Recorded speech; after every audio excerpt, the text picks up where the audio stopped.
Rehan ya, jadi Rehan bisa record. Oke, terima kasih Rehan untuk kesediaannya volunteer menjadi recorder. Nah, jadi untuk kasus pertama ini kita akan mencoba mengaplikasikan metode tanda ya, metode tanda dan rank tanda atau sign rank Wilcoxon. Nah, jadi di sini ceritanya kita punya teman nih, namanya Ari. Nah, Ari ini ingin mengetahui skor walkability di Kota Bandar Lampung. Nah, walkability ini apa? Kalau kalian belum pernah dengar, jadi ada topik riset yang banyak digeluti oleh utamanya para periset di bidang transportasi non-motor ya. Misalnya minat pejalan kaki, atau penggunaan sepeda, atau apa namanya bike sharing. Nah, walkability ini ya dari namanya kalian bisa tebak ini berkenaan dengan pejalan kaki. Nah, jadi seberapa mendukung atau seberapa sesuai kondisi jalan-jalan di Kota Bandar Lampung ini untuk dilalui dengan pejalan kaki gitu.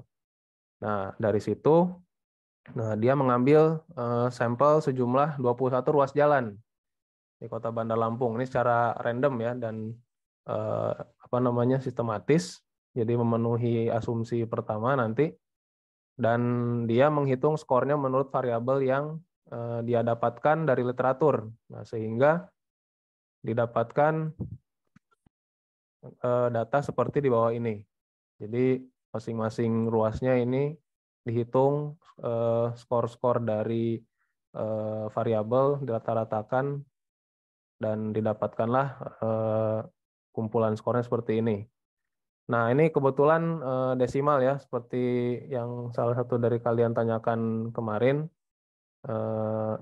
Nah, kenapa saya juga menganjurkan untuk mengerjakan di Excel? Karena kalian tidak perlu pusing-pusing nanti mengurutkan secara manual gitu, karena semuanya bisa dilakukan di program yang sudah ada, baik Excel atau Google Sheet, basisnya sama sebenarnya. Nah, sekarang yang ingin kita uji adalah jika dikatakan bahwa indikator walkability yang bagus ini adalah yang skornya di atas 25, bagaimanakah skor walkability di Kota Bandar Lampung secara keseluruhan dari sampel ini gitu. Nah, berarti kita mulai ini kan ya, mulai apa namanya, mulai hitung. Nah, yang tidak mengerjakan di Excel, kalian bisa tuliskan langkah-langkahnya saja ya. Jadi kita mulai dengan asumsi 1 gitu ya. Jawabannya gimana ya nulisnya ya. Nah, jadi di asumsi satunya, bukan asumsi 1, maksudnya di apa namanya tahap 1 itu penentuan asumsi kan ya. Nah, ini yang mengerjakannya di kertas atau tidak lewat komputer bisa tuliskan saja di kertas gitu. Yang jawaban yang kita buat sekarang. Perhitungannya nanti kalian bisa ingat aja dan nanti lihat lagi di rekaman gitu. Nah, penentuan asumsinya seperti biasa, pengumpulan datanya dilakukan secara acak. Ya kan ya? Pengumpulan datanya dilakukan secara acak, lalu tingkat pengukurannya ya, tingkat pengukuran datanya. Nah, tingkat pengukuran datanya di sini walaupun dia koma, tapi dia tidak bisa dikatakan interval rasio ya teman-teman ya. Ada yang bisa menebak nggak kenapa? Nih saya tanya nih, supaya kita bisa diskusi.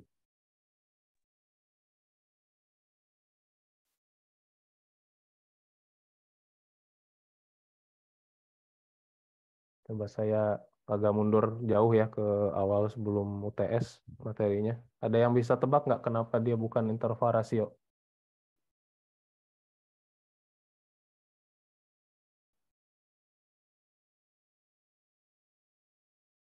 Ayo, siapa yang ingin aktif? Yang ingin coba diskusi, menjawab?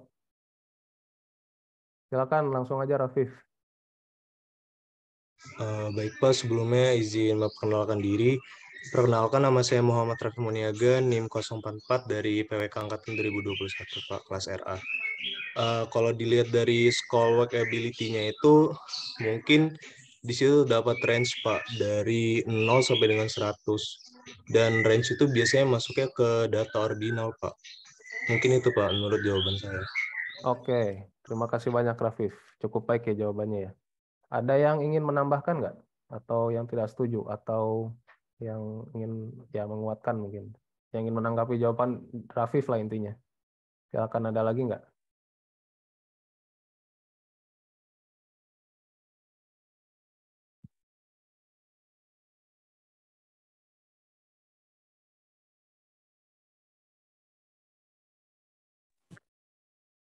Ada? Teman sekelasnya Rafif atau kelas tetangga? Tadi Rafif sudah menjawab karena dia rank gitu ya, atau tingkatan gitu. Langsung aja yang ingin jawab, nggak usah resen duluan, langsung ngomong juga nggak apa-apa. Biar saya bisa langsung dengar. Jadi nggak usah lihat-lihat lagi ini, lihat-lihat lagi Zoom-nya gitu. Saya mau coba. Ini Hurin mau bicara, tapi mic-nya agak ini.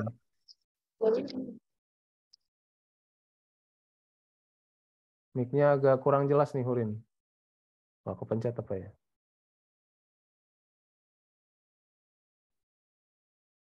Nggak ada lagi nih yang mau coba menambahkan atau menanggapi gitu.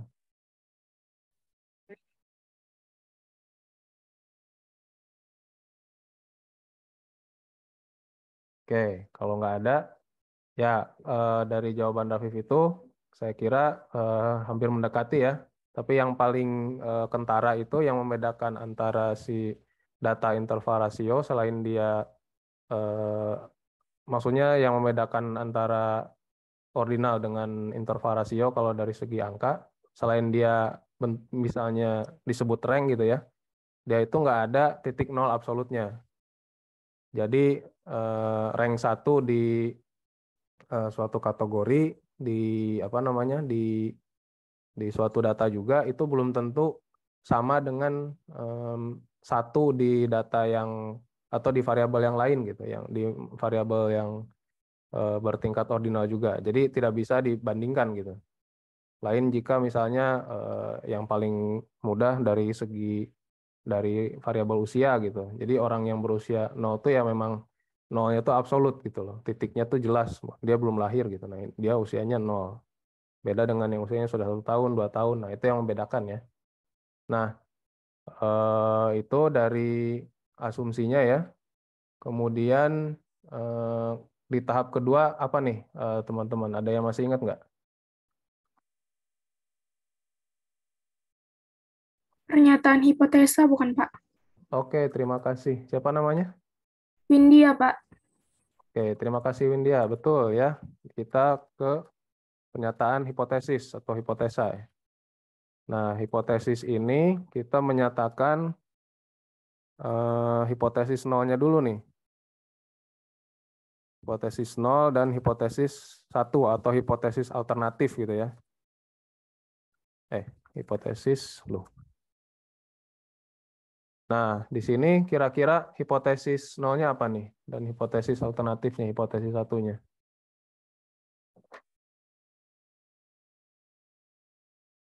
Kita ingin tahu apakah skor walkability-nya bagaimana.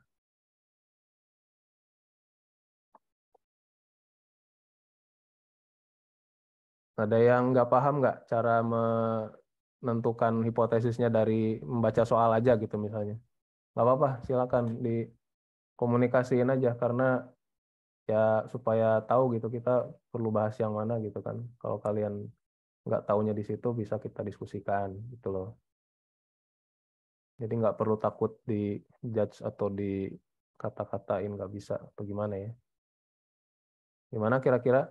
Ada yang mau jawab atau ada yang nggak paham? Ya Pak, nggak paham saya Pak. Coba dijelasin Pak secara ini sederhana. Oke, nah jadi kalau hipotesis nol ini kita apa namanya menguji yang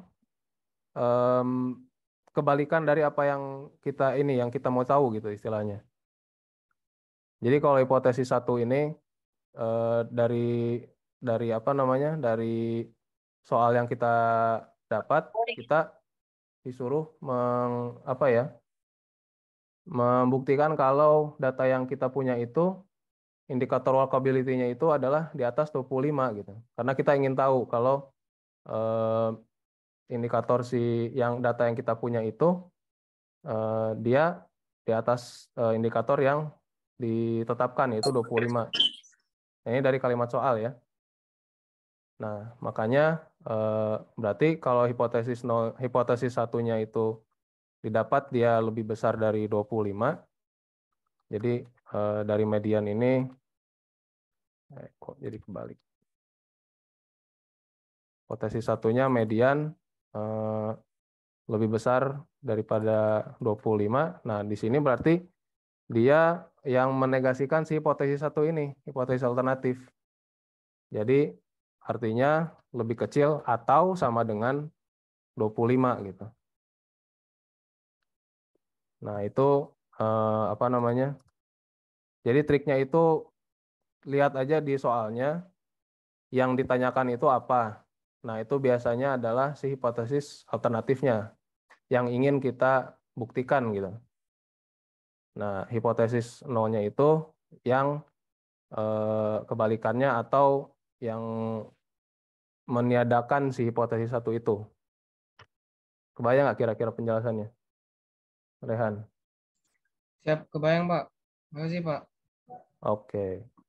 Nah, sekarang berarti di tahap selanjutnya apa nih? Pemilihan Distribusi, distribusi Pak. dan pembuktian nilai kritis, Pak. Oke, selanjutnya adalah pemilihan distribusi ya. Nah, distribusinya apa nih yang kita gunakan berarti? Distribusi Z bukan, Pak? Distribusi apa? Distribusi Z. Oke, distribusi Z. Ada yang punya jawaban lain atau ada yang punya ini apa? Distribusi probabilitas binomial bukan, Pak? Oke, boleh dijelaskan nggak, Windia, kenapa distribusi binomial? Oke, Pak. Jadi dia itu ngambil rentang range dari nilai data-data yang tersebut itu, Pak. Oke, Ya, bukan sih, Pak. Kemarin sih belum ngerti banget, Pak, yang dijelasin sama Bu Dewi. ya, oke, terima kasih ya. Jadi kita bisa tahu nih penekanannya di mana. Oke, jadi tadi ada yang masih menjawab distribusi Z ya, nggak apa-apa ya. Nah, berarti kita perlu tekankan nih di sini. Kalau distribusi Z itu teman-teman, dan distribusi T ya temennya ya, yang sampelnya lebih kecil, itu digunakan kalau kita berbicara uji hipotesis parametrik ya. Ingat kata kuncinya itu di parametrik. Nah, kalau parametrik itu kita udah pasti pakai distribusi yang dua itu tadi, yang Z dan T itu tadi. Nah, kenapa kalau diurut lagi ya nanti ujung-ujungnya ke alasan yang dua di ini ya, dua alasan kenapa distribusi itu bisa dikatakan normal gitu. Distribusi hasil sampel itu dikatakan normal.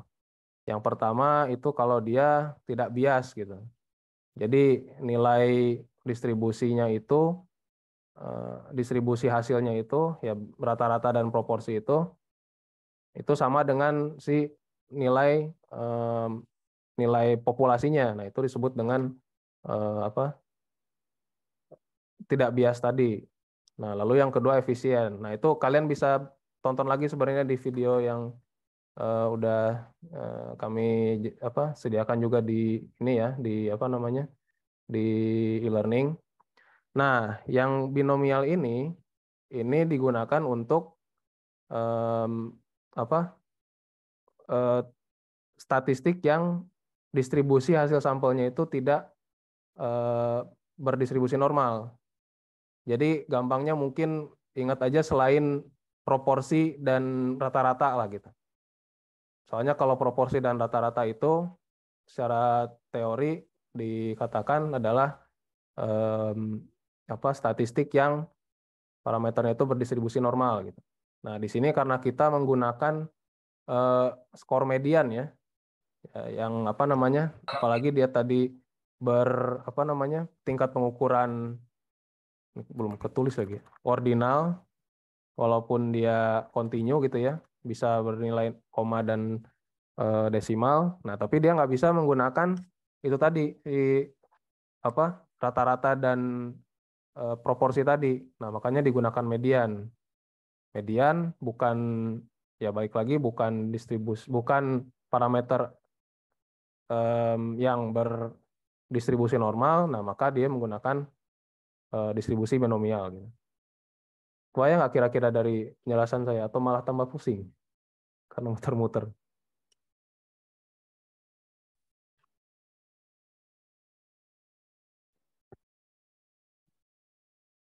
Gimana kira-kira bisa ditangkap? Bisa, Pak. Oke, kita lanjut dulu ya. Nanti kalau nggak bisa ya di akhir boleh diinikan. Nah, jadi ini distribusi yang digunakan adalah distribusi binomial ya. Nah, selanjutnya setelah pemilihan distribusi ini, nah sekarang kita melakukan apa nih?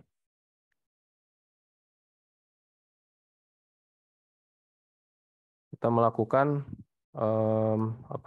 statistik uji dan kritis ya.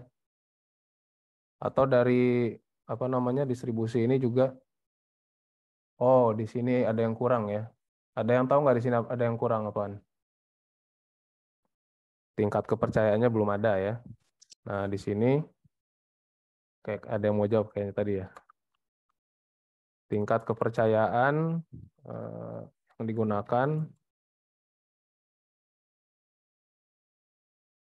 adalah 90%. Nah, itu. Nah, tadi kita sudah memilih distribusinya. Nah, selanjutnya berarti ke pengujian ya. Pengujian hipotesis. Ada yang mau bertanya tadi? Enggak ya, pencet aja ya. Atau ada? Oke. Nah, di pengujian hipotesis ini berarti kita butuh hipotesis, maksudnya kita membutuhkan nilai kritis dan nilai ujinya ya. Nah, nilai kritis ini kita dapatkan dari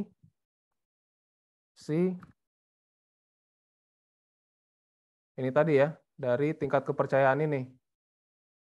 Nah, kalau kita tahu tingkat kepercayaannya, berarti kita harusnya tahu errornya, besar errornya, atau signifikansi. Ini saya ingetin lagi istilah-istilah istilah internal orang statistik ya. Jadi tingkat kepercayaan itu kebalikannya adalah error atau signifikansi. Simbolnya ada yang masih ingat? Alfa ya. Nah, di sini kita tahu 90% nih tingkat kepercayaannya. Berarti alfanya bisa kita hitung 10% ya. 100% dikurangi 90%. Nah, ini didapatkan dari mana nih? Kita perlu tahu nilai nilai kritisnya gitu. Nah, nilai kritis ini didapatkan dari distribusi binomial yang tadi. Nah, kalau kemarin kita tahunya tabel distribusi binomial itu kita cari gitu ya, kita melihat dari tabel yang tersedia di buku atau di internet. Nah, sebenarnya ini kita bisa melakukan perhitungan sendiri nih di Excel atau di spreadsheet. Nah, makanya di sini saya anjurkan kalian untuk buka spreadsheet. Nah, caranya seperti ini. Jadi kita salin dulu si datanya. Ini kita bisa buat sheet-nya untuk soal 1A ya. Nah, ini yang sampai 11. Ini 12. Nah, ini kan ada 21 ya jumlahnya ya. Nah, sekarang kita tinggal titik kritisnya itu ditentukan dari ini berarti dia satu one tail atau two tail nih menurut kalian dari contoh yang ini.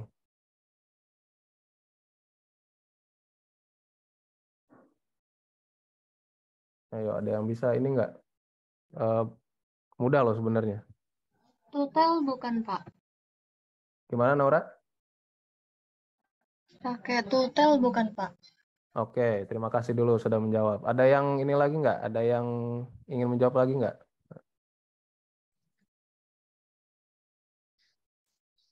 Atau menanggapi jawaban Nora yang tadi nggak?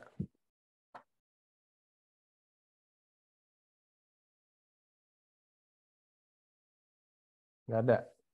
Oke, tutel. Nah, kalau tutel itu dia hanya sama dan tidak.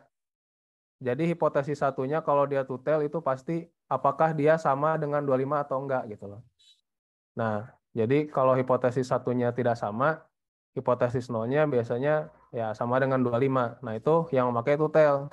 Nah, di sini kebetulan kita memakai arah ya, jadi lebih besar atau lebih kecil.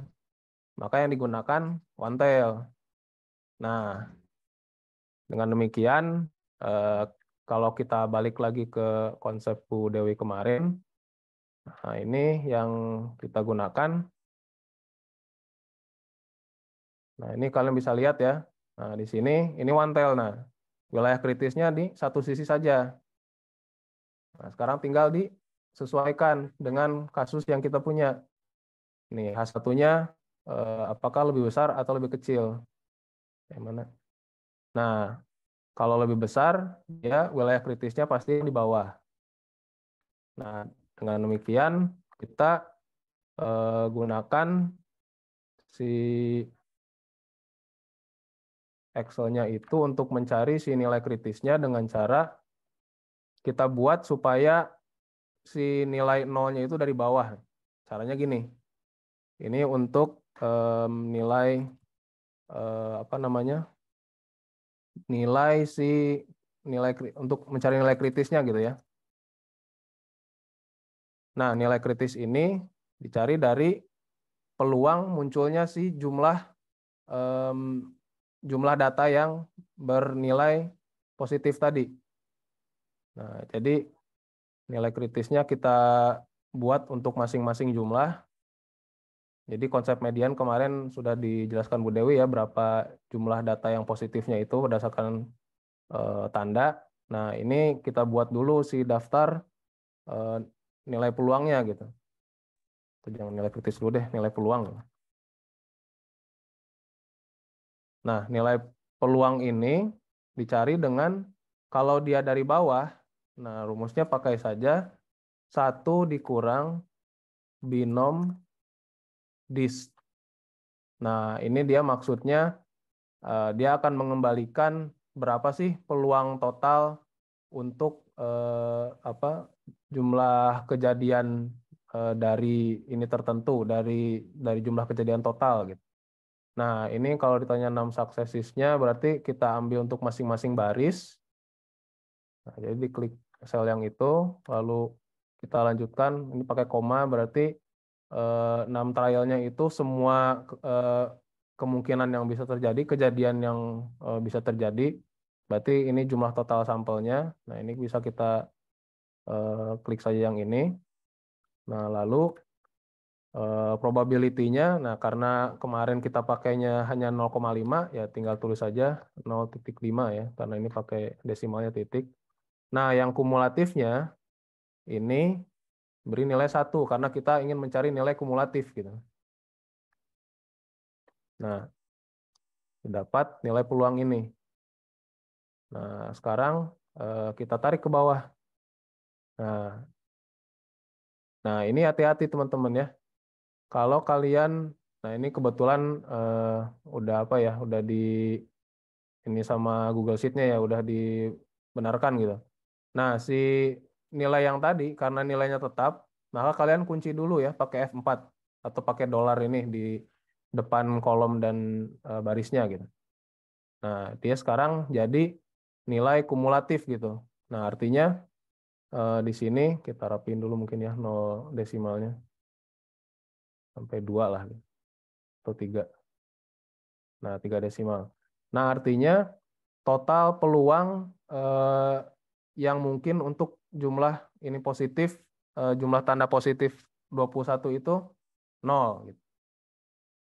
Dan lalu jumlah untuk yang apa namanya? Yang total nilai positifnya 20 masih 0. Makin ke atas makin bertambah. Nah, sekarang kira-kira di mana jumlah positif yang hasilnya itu 10% gitu, kemungkinannya, peluangnya. Ada yang bisa ini nggak? Ada yang bisa menyebutkan nggak?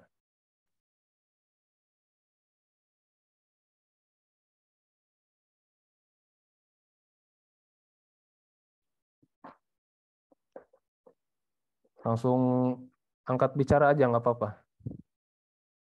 Maaf Pak, sebelumnya saya ketinggalan di yang apa namanya, Di yang mana ada tadi? tanda kayak uang itu Pak. Oh, tanda uang. Tanda uang itu untuk yang ini, Nerisa. Untuk yang number of trial-nya. Jadi jumlah totalnya. Jadi kalau tadi kan saya nggak mendemonstrasikan ya. Nah, kalau ini saya hapus. Nah, ini caranya diklik yang jumlah maksimal kejadiannya. Lalu kamu tekan F4 di keyboard. Nah, dia otomatis nambah dolar untuk ngunci si selnya. Jadi kalau kita tarik ke bawah, dia nggak akan pindah si yang ungu ini gitu. Nah, itu maksudnya. Itu ya. Oke, ada Terima lagi? kasih Pak. Oke, sama-sama. Yang tadi pertanyaannya, yang 10% itu di mana ngelihatnya?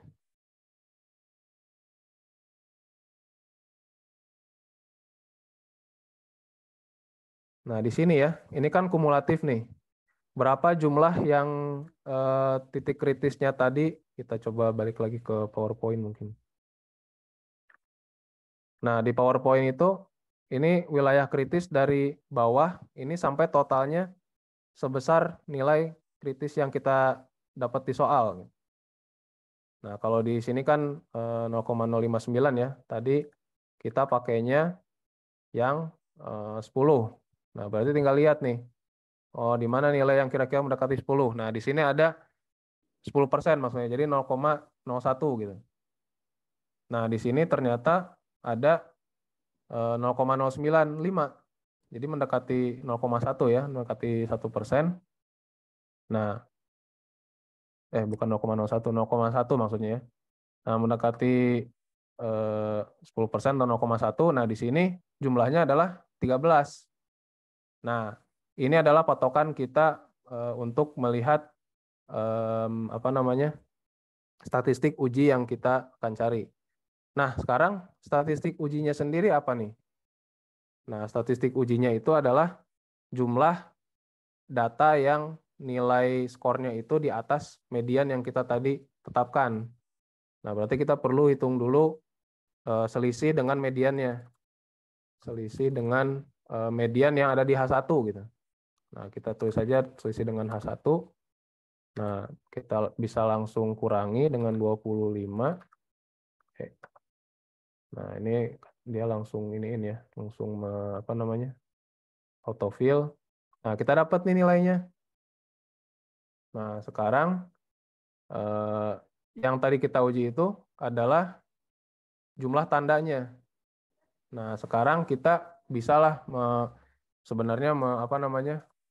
Lihat satu-satu tanda yang positif kita beri nilai 1, yang negatif kita beri nilai 0. Nah, tapi ada cara yang lebih ringkas sebenarnya, cuman agak jelimet sih.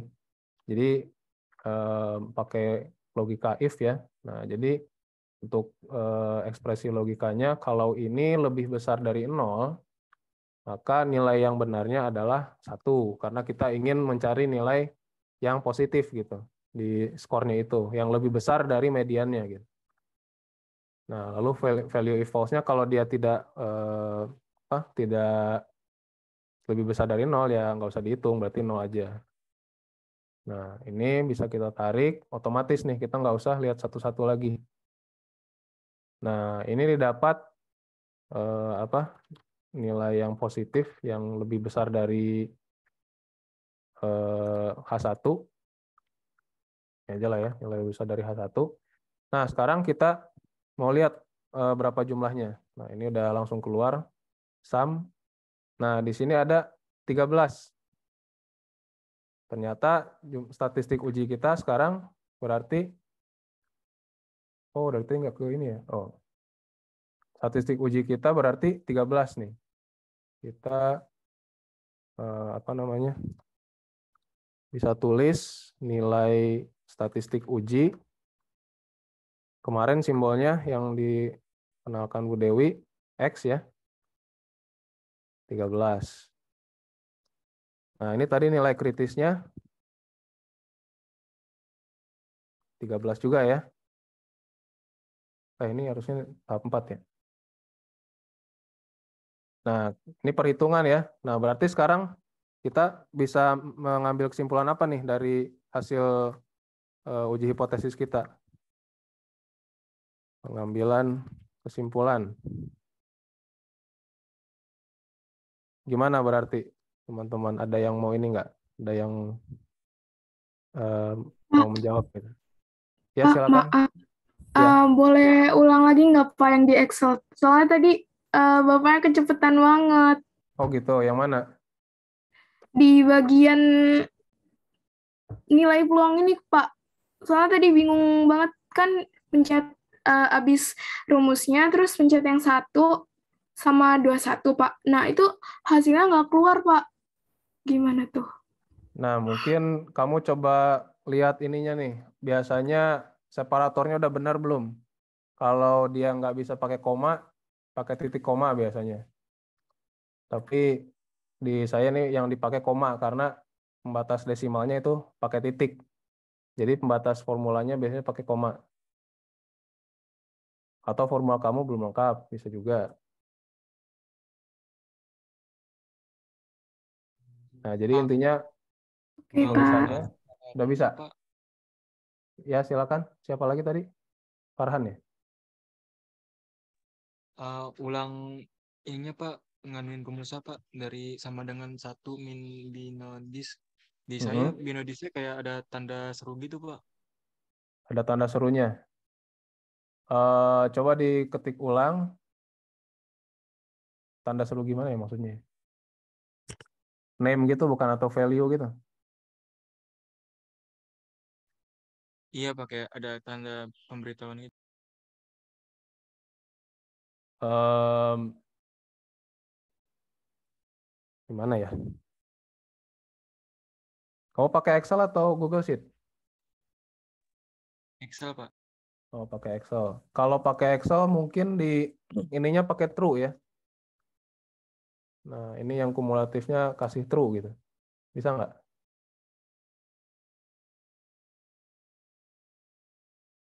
Atau boleh dikasih ke kolom chat ininya screenshotnya kan bisa ngirim tuh.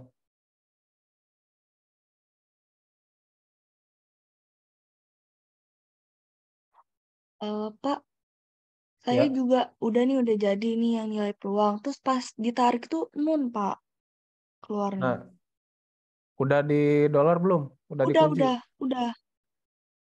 Si nilai peluangnya udah? Udah, Pak. Saya pakai F3, koma, tanda uang itu, terus yang 21, koma, 0,5,1. Benar, Pak?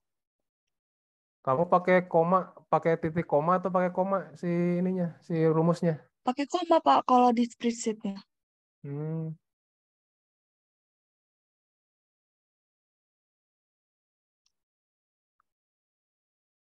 Coba dicek lagi kalau biasanya ini kalau pakai titik koma nggak bisa, berarti pakai koma. Lihat di ini aja, di apa di programnya aja. Nih coba saya buka Excel juga.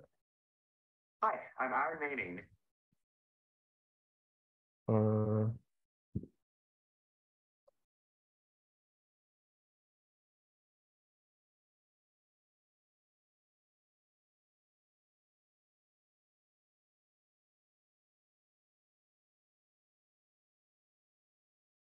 Excel.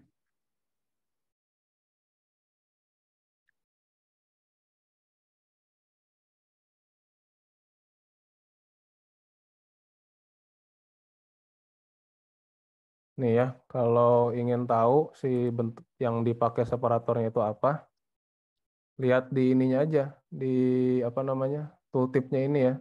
Ini yang keluar apa? Nah, kalau di saya ini baru pakai titik koma gitu. Nah, berarti diikutin. Tergantung yang muncul di sininya, yang diketiknya gitu, untuk rumusnya. Prinsipnya gitulah. Kalau kalian mau nulis rumus yang ada di Excel, lihat aja di apa yang keluar di sini, pembatasnya itu apa. Jadi ketika ini yang ditebelin kan apa yang mau dimasukin gitu kan sekarang. Nah, udah dikasih. Nah, ikuti si separatornya yang ada di sana. Nah, gitu. Jadi di apa? Di yang ada di programnya diikuti aja gitu sebenarnya. Nah, gitu aja. Udah bisa belum yang tadi? Aman, Pak. Oke, aman. Sip. Alhamdulillah. Mana lagi kita? Ya, kita lanjut lagi. Nah, sekarang tadi, nah kita udah sampai ini kan, udah sampai tahap keempat kan. Nah, sekarang simpulannya gimana nih? Kira-kira. Kita punya statistik uji 13 dan nilai kritisnya juga ternyata 13. Nah, kita lihat lagi ke pernyataan hipotesisnya. Nah, mana yang sesuai nih? Oh, ternyata, ya silakan, nggak apa-apa. Ada yang mau jawab? Hipotesis nolnya diterima gitu. Nah, betul Reno, terima kasih. Jadi di sini yang ada sama dengan itu pasti yang di hipotesis nol ya. Nah, ini terbukti nih dari uji ini kita, uji tanda kita bahwa jumlah yang bernilai positifnya, jumlah skor yang bernilai positifnya itu sama dengan jumlah nilai kritis gitu, yang termasuk dengan alfa 10% tadi. Nah, artinya dari data yang kita punya sebenarnya bisa dibilang dengan tingkat kepercayaan 90% ini, indeks workability di Lampung itu bisa dikatakan ya nilainya sama dengan 25 gitu. Artinya di sini nilai statistik uji sama dengan nilai kritis boleh ditambahkan pada tingkat kepercayaan 90%. Nah, artinya hipotesis 0 diterima atau hipotesis 0 gagal ditolak. Nah, artinya skor walkability jalan di Kota Bandar Lampung dapat dikatakan sama dengan 25 gitu. Nah, gitu. Nah, ini menggunakan uji tanda ya, teman-teman. Masih terbilang sederhana lah gitu caranya. Nah, selanjutnya kita ke ini nih, metode yang kedua nih. Nah, ini agak mulai mikir nih. Pengerjaan dengan rank sign Wilcoxon ya. Nah, jadi sekarang caranya, ini datanya masih sama ya. Nah, yang berbeda sekarang tinggal di tahap keempatnya aja. Cara menguji hipotesisnya. Nah, tadi kan kita sudah melakukan perhitungan dengan uji tanda dengan cara kita melihat tanda masing-masing nilainya saja ya. Diselisih dengan 25 dengan nilai H1-nya itu tandanya apa gitu. Nah, sekarang dengan Wilcoxon ini, dengan sign rank ini, kita nggak hanya berbicara tandanya, tapi kita juga berbicara ranknya. Nah, kemarin kan kalau kalian perhatikan yang Bu Dewi jelaskan, itu kalian harus manual ya, dari skor ini, lalu dikurangi H1, nah kalian urutkan gitu. Ini yang pertama, yang ke satu mana, yang kedua terus apa, yang ketiga terus apa. Nah, kalau manual bakal susah. Nah, supaya nggak susah di sini, caranya sekarang saya salin dulu ya mungkin ke bawah. Biar, oh ini bikin sheet baru aja ya. Nah, saya salin ke sini. ke A1 ya ujungnya. Ini soal A1B. Nah, ini bisa langsung kalian, ini karena tadi kita udah selisihkan ya, ini kan masih ada yang negatif nih. Nah, kita absolutkan dulu, teman-teman. Kita hilangkan dulu tandanya. Kita cuma peduli sama besarnya saja. Jadi, kita buat di absolut dulu. Nah, caranya pakai rumus ABS atau absolut, tekan tab atau kurung buka, nah pilih angka yang mau diabsolutkan. Nah, ini sederhana ya, cuman masukin satu angka sebagai argumennya. Nah, keluarlah untuk yang semuanya. Nah, baru di sini kita rank kan, kita urutkan. Nah, cara yang tadi saya katakan lebih mudah, itu adalah dengan rumus rank AVG. Nah, jadi rank titik AVG, average rank ya. Nah, tab. Nah, ikutin lagi kayak tadi yang waktu binom distribution. Prinsipnya sama persis soalnya sebenarnya. Tinggal ikuti simbol yang keluar di sini apa, ya lalu ikuti jenis argumen yang diminta tuh apa. Nah, di sini value itu value yang kita mau cari. Nah, yang ini, yang sebelah ini, kita mau cari daerahnya berapa. Nah, di saya koma ya, di kalian mungkin titik koma disesuaikan aja. Nah, data ini, data semua rank yang kita jadikan apa ya, yang data kita itu. Nah, bedanya yang tadi kalau kita cuma klik satu kali, sekarang kita perlu klik dan drag lalu pilih semua data yang kita yang kita punya gitu di soal. Nah, sama dikunci lagi pakai F4. Nah, jadi semua rank ini nanti terkunci. Sampai sini ada yang masih kesulitan?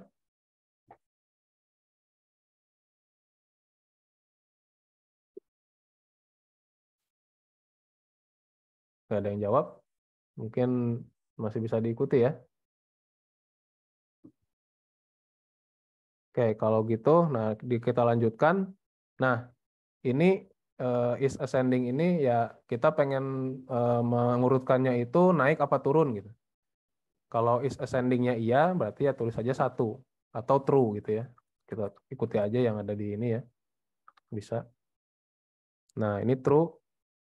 Nah, dia langsung mengurutkan rank secara otomatis. Jadi kita nggak usah ngitung lagi urutan 1 sampai 21, lalu nanti yang sama kita rata-ratakan. Nah, itu ya prinsipnya mungkin kalian perlu tahu sampai situ aja, tapi untuk pengerjaannya nanti di ujian atau di penelitian kalian nanti nggak perlu sejelimet itu. Nah, ini kita udah dapat W-nya ya, nilai rank-nya. Nah, ada yang ingat nggak habis ini kita ngapain? Setelah kita dapat nilai rank.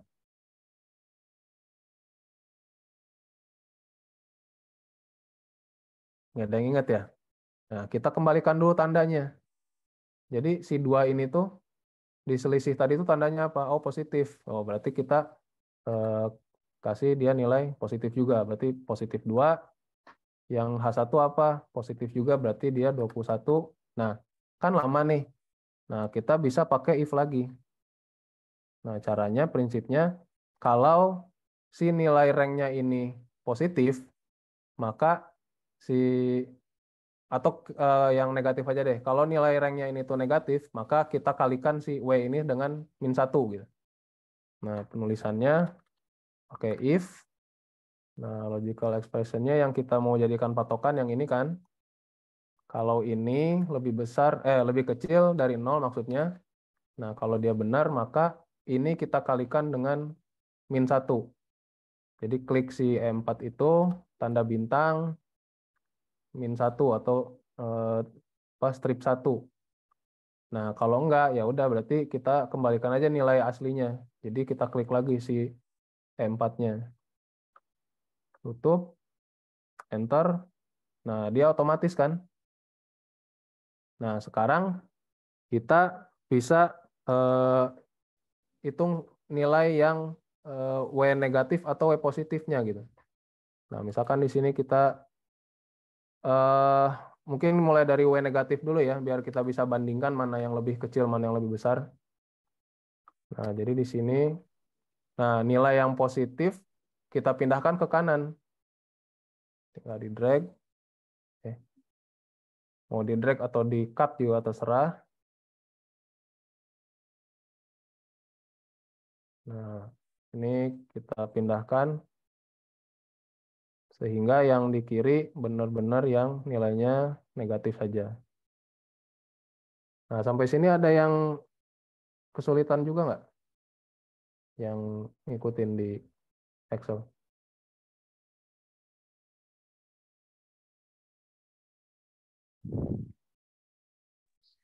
Bisa lihat yang WM-nya nggak Pak? Rumusnya. Wemin. Nah, Wemin ini ya tinggal dikalikan aja sih sebenarnya. Gini, siapa? Fajar ya?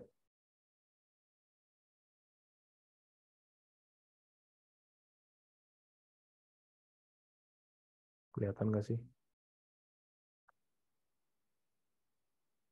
Dah, nggak ada lagi.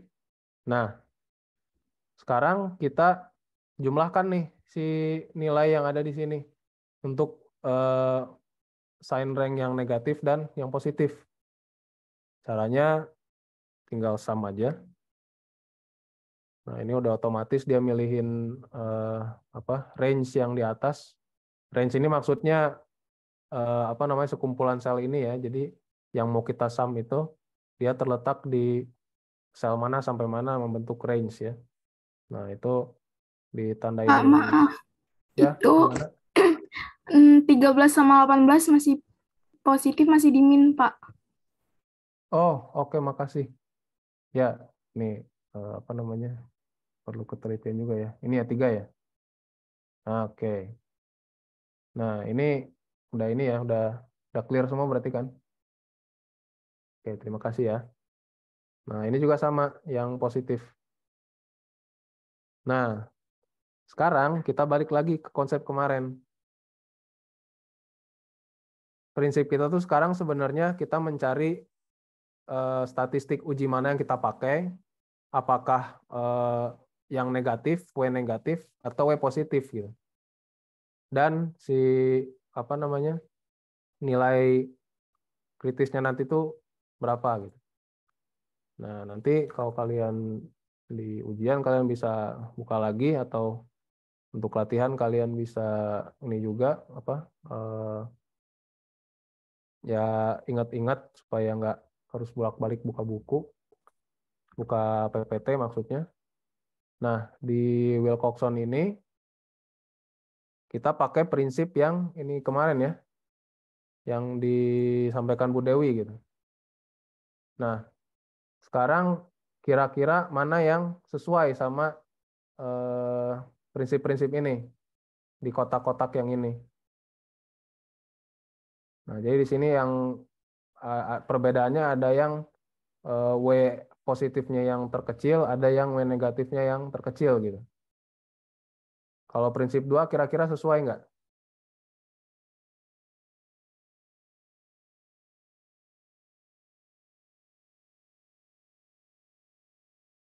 Kita ngambil salah satu, ya gimana silakan.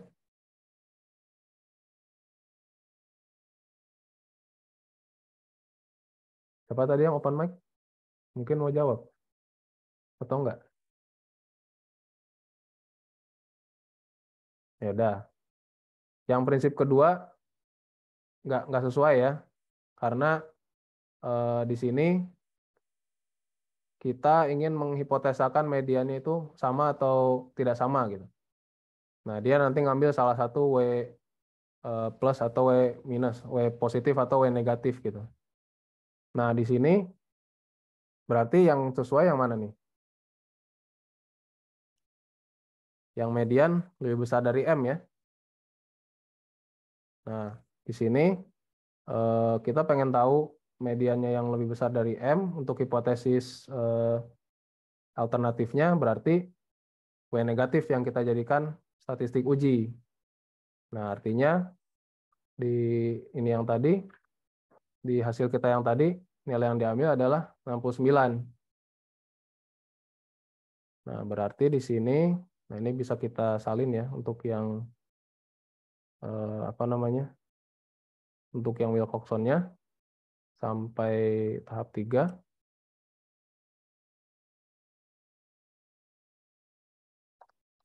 Nah, tahap 4-nya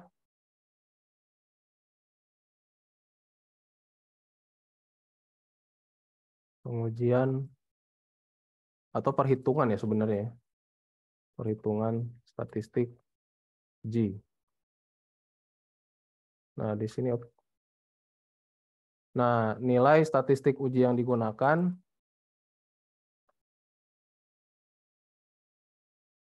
adalah W negatif karena nilai yang lebih kecil atau kalau kita ngacu ke ini lagi ke apa namanya ke prinsip ini lagi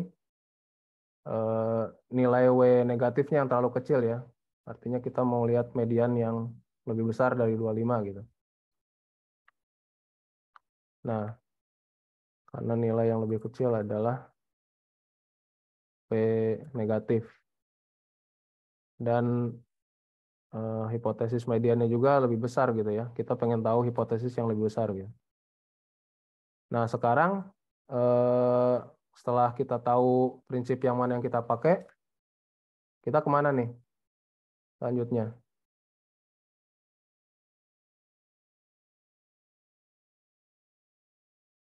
Nah, kita sekarang ke tabel Wilcoxon-nya ya. Tabel distribusi probabilitas Wilcoxon. Nah, ini kalian bisa cari di Google juga sebenarnya. Ini sebagai apa ya? Saya tadi udah cari juga, saya akan kasih ke kalian. Jadi ini belum ya.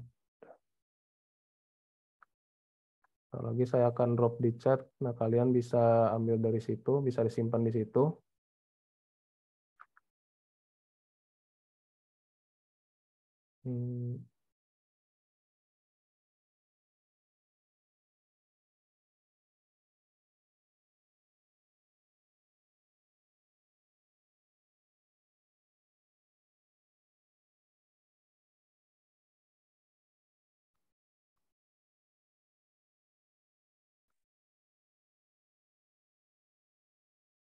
Nah, belum.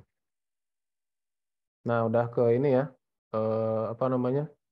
Udah tampil udah ada di chat si Wilcoxon table-nya. Nah, di sininya belum muncul sih tapi.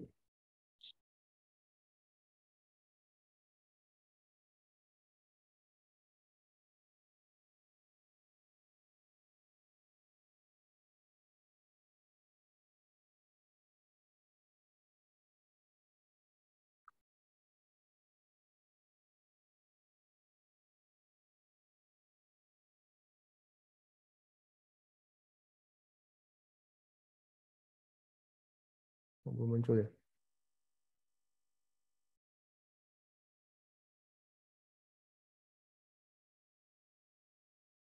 Nah, itu ya. Nah, di sini kita perhatikan dulu si nilai alfa yang dipakai di tabel ini gitu. Di sini katanya critical value-nya itu untuk two tail test. Nah, untuk one tail test kali 2 si alpha value yang di sini. Lalu kita lihat n yang sesuainya. Nah, tadi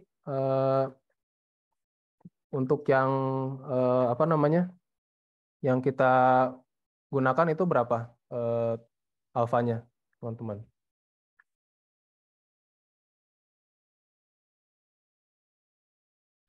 Ada yang ingat nggak? 0,01 ya, Pak?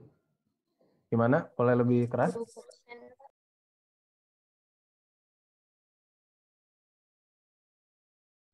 10%. Ya, tadi kita gunakan 10% ya. Nah, berarti di sini kita cari di kolom yang 20% atau 0,2. Nah, berarti N-nya berapa tadi?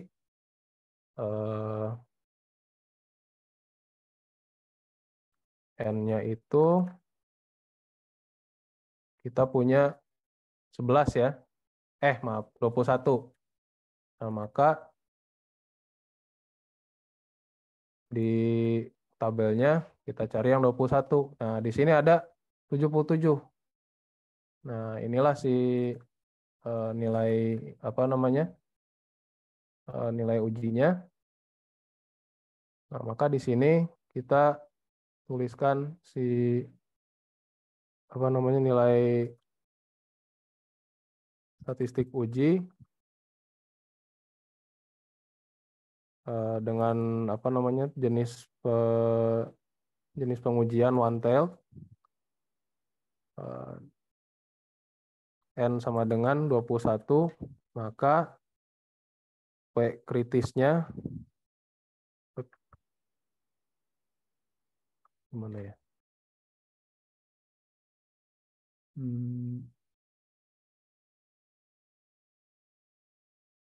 W kritisnya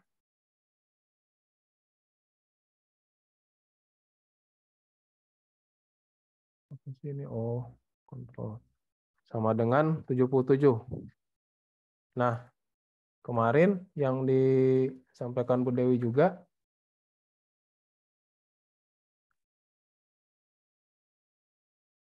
pengujian untuk melihat statistik uji W positif atau W negatif terlalu kecil apabila sampel berasal dari populasi yang besar keduanya sama itu,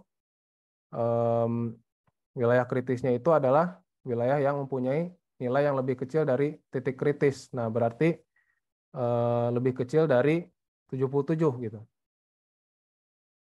Nah, kita udah punya nilainya 77. Nah, sekarang nah ini ya yang tahap keempat tadi, dia bergantung ke tipe pengujian dan persoalannya gitu. Nah, persoalannya yang tadi, nah ini sesuai ya. Tadi kita punya persoalan yang kedua yang lebih besar dari M. Lalu di sini statistik ujinya yang W negatif ya. Udah muncul belum sedikit W. Nah, sehingga pengambilan kesimpulannya itu, kita lihat posisi si statistik uji ini dibandingkan dengan wilayah kritis. Jadi dia di luar atau di dalam wilayah kritis, atau di luar atau di dalam wilayah penerimaan. Nah, tadi kita punya nilai si statistik ujinya, nggak usah pakai tandanya ya. Berapa, ada yang masih ingat?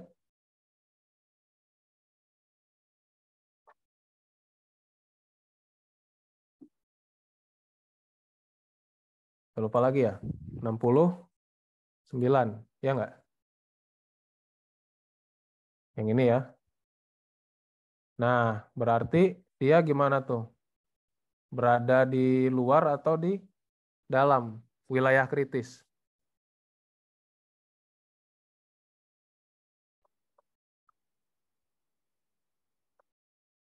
Pada kemana ini? Tiba-tiba gelap semua.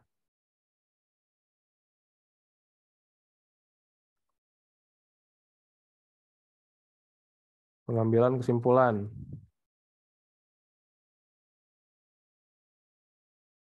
Nah, gimana nih artinya? Si nilai yang kita hasilkan, nilai statistik ujinya.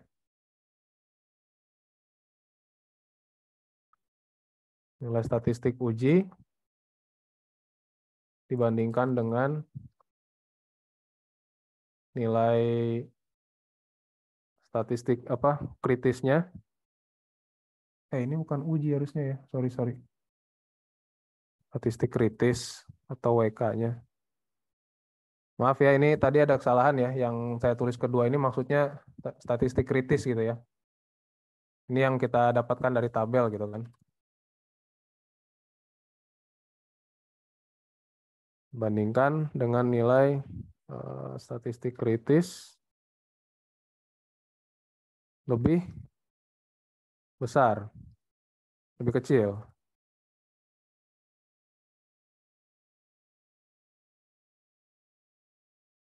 Nah, artinya dia ada di wilayah penerimaan atau penolakan, ada di dalam wilayah kritis atau di luar wilayah kritis. Di luar ya. nilai statistik uji berada di luar wilayah kritis ya. Nah, artinya kalau dia berada di luar wilayah kritis, hipotesis mana yang diterima?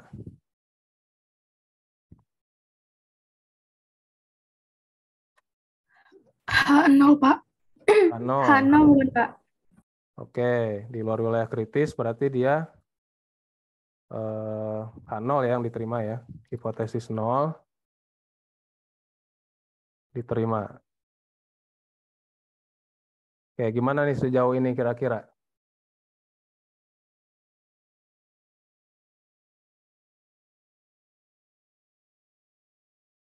Ada yang nyadar nggak kalau ada yang aneh?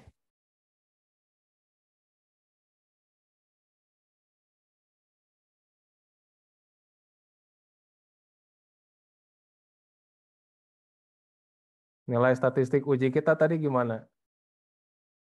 69. Nilai statistik kritisnya 77. Nah, sementara wilayah kritis itu dia pasti lebih kecil dari statistik ujinya kan? Statistik kritisnya. Nah, kalau dia lebih kecil, nah ini saya ngetes kalian sebenarnya, kalian memperhatikan nggak sih? Ternyata agak hilang juga nih. Kalau dia lebih kecil, ya artinya dia di dalam. Nah gitu. Nggak ada yang ngoreksi nih, berarti pada hilang semua nih kayaknya. Ya, jadi di ini ya diperhatikan lagi ya, kalau kita punya nilai dari tabel, lalu ininya statistik ujinya lebih besar atau lebih kecil, nah itu posisinya dia ada di wilayah kritis atau di luar gitu loh. Karena sangat berpengaruh ini ke hasil penarikan kesimpulan kita. Kayak tadi yang saya kecoh kalian ternyata ke bawah juga. Hipotesis 0 gagal diterima alias ditolak.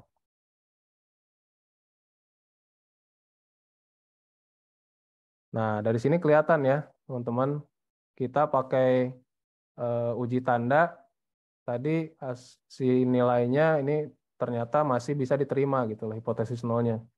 Tapi setelah kita perhatikan nilainya juga, kita menghitung si ranknya, ternyata hipotesisnya bisa berbeda gitu. Nah, itu yang bisa apa namanya jadi poin untuk membedakan antara si pengujian dengan tanda ini dengan si apa namanya sign test ya dengan Wilcoxon gitu.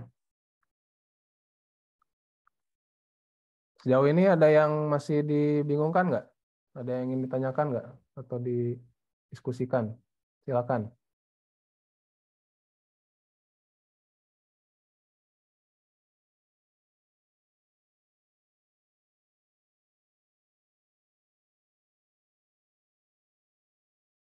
Oke, nggak ada. Kalau nggak ada, kita bisa lanjutin lagi. Bisa, Pak. Oke, terima kasih. Nah, selanjutnya berarti kita ke soal kedua nih. Tadi soal pertama yang untuk satu nilai ya atau satu variabel itu kita udah ini kan udah kerjakan. Yang pertama kita pakai uji tanda, lalu yang kedua kita pakai uji tanda dengan rank ya atau sign Wilcoxon ya, sign test Wilcoxon. Nah, sekarang kita menggunakan kasus yang perbedaan median nih. Nah, jadi sekarang ceritanya kita punya kecamatan yang ingin tahu kepuasan pemerintahan kelurahannya. Nah, dari situ mereka mengumpulkan skor di masing-masing, ini maksudnya kelurahan ya kok desa. Skor pelayanan si kelurahan ini di 8 kelurahan yang tersebar. Nah, didapatkan kumpulan skor yang untuk masing-masing kelurahan itu mediannya itu sebagai berikut. Nah, apa namanya? Untuk yang sudah dites. Nah, dari sini ada program yang ingin dijalankan pemerintah kotanya itu untuk membuat pelayanan si pemerintah kelurahan di kecamatan itu agar lebih baik.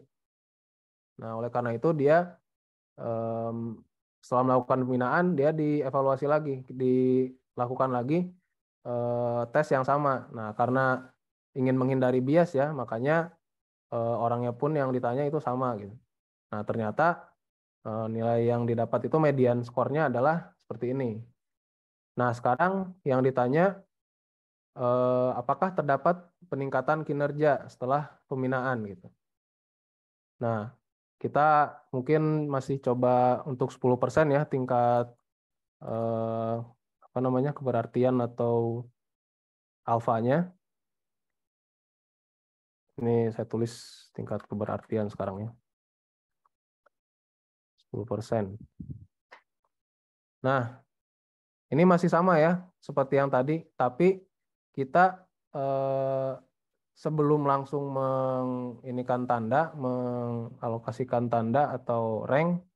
Nah, bedanya adalah kita kurangi dulu si yang apa namanya kedua median ini. Nah, yang dikurangi itu apa? Nah, ini kita buat dulu soal 2A ya. Nah, ini kan rata-rata, maaf, kok bukan rata-rata sih. Maksudnya median dari dua sampel yang apa nih, berpasangan, dependen atau independen? Saling bebas atau saling terikat? Kira-kira? Terikat, Pak. Terikat, oke.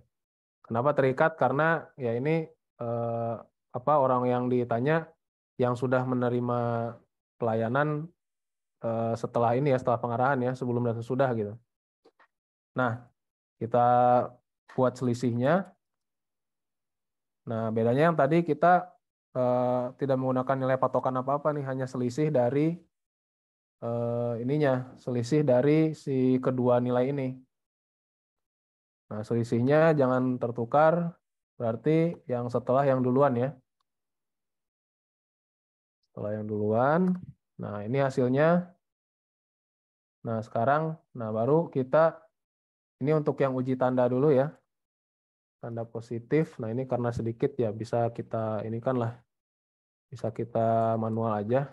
Ini minus 10, 0, minus 20, 0, 10, 1, minus 25, 0, ini 0, 0, 0, 1. Nah, totalnya adalah 2 ya. Sampai sini ada yang ini nggak? Ada yang bingung nggak? Atau perlu diterangkan lagi bagian mana gitu?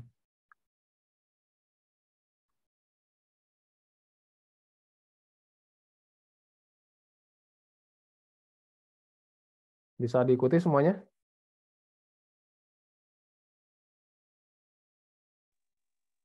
Bisa, Pak. Oke, kalau bisa berarti dilanjut ya. Tadi mana ya? 2 ya. Nah, sekarang, karena tadi di awal kan kita pakai untuk yang tanda itu 21. Nah, kita karena jumlahnya beda, berarti kita buat lagi nih tabel ininya, tabel apa namanya? Tabel distribusi binomialnya. Nah, sekarang untuk yang ini kita coba yang sama atau tidaknya dulu deh. Ada perbedaan nggak gitu loh sesudah ada perbedaan nggak antara sesudah pengarahan dengan sebelum pengarahan gitu. Nah, berarti kita pakai apa nih tesnya? Tadi di awal kan kita udah pakai yang apa ada ininya ya, ada arahnya ya lebih besar gitu. Sekarang kita pengen yang sama atau enggak aja. Berarti kita pakai tes yang mana nih teman-teman? Boleh diulang? Mira, kurang jelas? Tutel, Pak. Oke, betul. Kita pakai two-tail sekarang ya. Nah, ini nilai probabilitas untuk two-tail. Nah, kalau yang two-tail, ini berarti nggak perlu pakai kumulatif. Kenapa? Ini kita buat dulu. Langsung aja binom distribution, number of suksesnya, harusnya. Untuk nilai probabilitas, ini kayaknya saya dari tadi ada kesalahan ya. Kita mulai dari 0 ya harusnya teman-teman ya. Harusnya kalau mau melihat nilai apa namanya kumulatif juga tadi. Jadi ini 0, nah baru ke bawahnya itu sama. Nah, jadi harusnya tadi 1 kurang binomnya dari 0 gitu ya di atasnya. Nah, number of success, terus hasilnya ini kayak yang tadi aja. Probabilitasnya 0,5, 0,5. Nah, ini kumulatifnya berarti false karena kita two-tail. Benar nggak ya?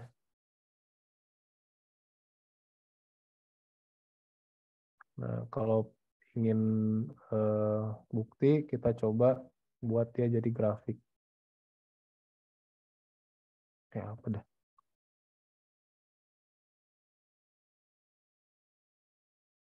Nah, dia kan kayak probabilitas apa? Kayak distribusi normal sih bentuknya, tapi ini jangan dibilang distribusi normal ya.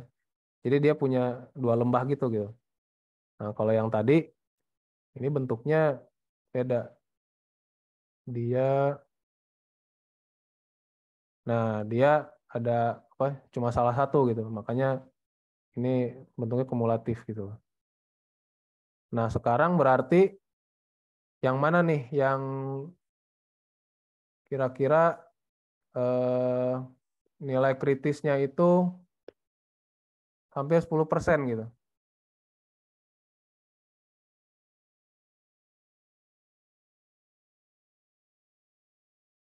Ada yang mau berpendapat nggak? Kita rapiin dulu kayaknya ya.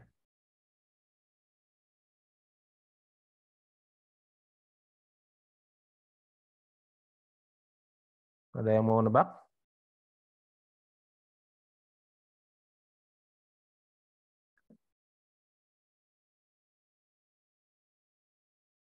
Nah, coba lihat di sini nih. Ini ada 0,109 ya. Nah, kalau kita mau apa ya? Mau strict nih, mau apa?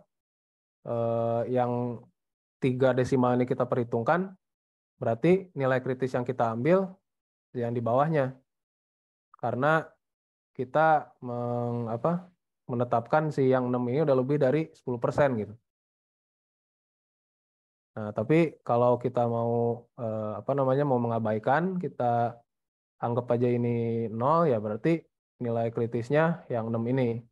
Tapi saya kira ini lebih baik dianggap karena 1,09 ini dekat ke 11% ya, ke 0,11. Jadi nilai yang kita ambil itu antara 1 atau 7 gitu ya.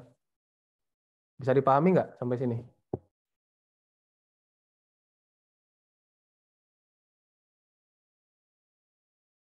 Masih bisa ya? Oke, kalau masih bisa, nah berarti kita tuliskan si, nah ini yang tahap 1 sampai, nah mungkin yang hipotesisnya agak beda ya. Nah hipotesisnya ini berarti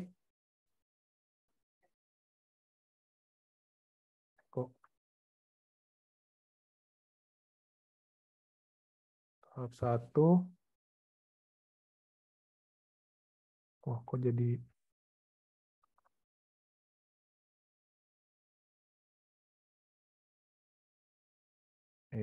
ya udahlah ya. Ini dilihat judul di atasnya aja.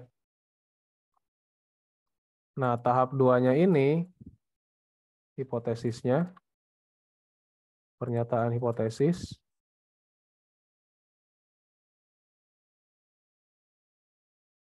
dia berarti gimana untuk yang tutel? Median skor pelayanan sebelum sama ya. Median skor pelayanan sesudah pengarahan. Nah, untuk yang hipotesis satunya berarti lawannya. Tapi bukan lebih besar atau lebih kecil, melainkan ya sama atau tidak. Simbolnya gini aja lah ya. Median skor pelayanan sesudah. Sampai sini ada yang masih bingung nggak? Khawatirnya udah ketinggalan jauh terus nggak nemu ini lagi gitu.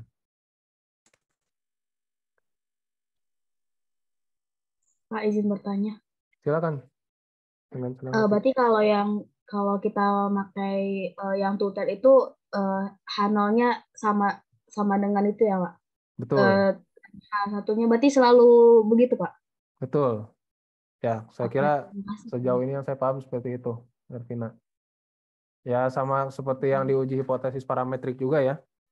Kalau yang diuji itu hipotesisnya sama atau berbeda, dia biasanya pakai tutel gitu. Tapi kalau udah ada arah yang dilibatkan, lebih besar atau lebih kecil, ya dia kuantel kiri atau kanan gitu. Oke, bisa lanjut lagi ya. Ini kita agak loncat sih sebenarnya, langsung ke tahap perhitungan sebelum menyatakan tahap yang 3 ini. Tahap 3, pemilihan distribusi. Ini masih binomial ya.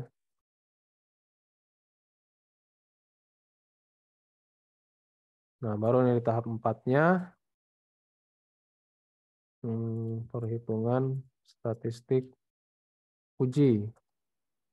Nah, tadi X yang kita dapat, jumlah yang positifnya, yang ini ya. Jumlah yang positifnya ada 2.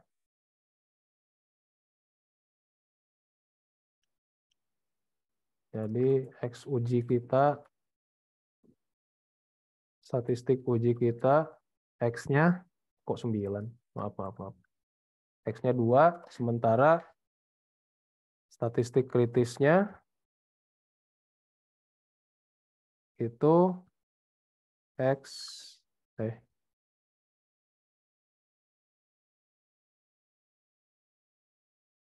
XK itu ya bisa ditulis gini mungkin ya. Berapa tadi?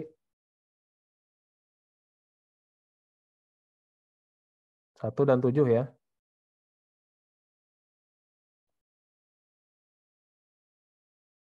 Nah, sekarang yang terakhir nih.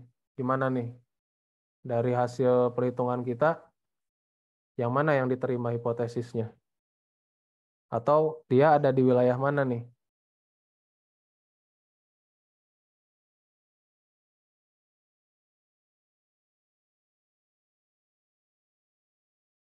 Atau gimana teman-teman?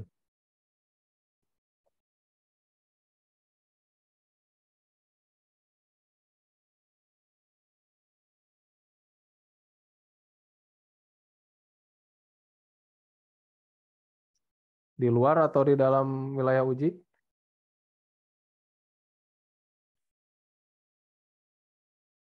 Wilayah uji. Wilayah penerimaan maksudnya.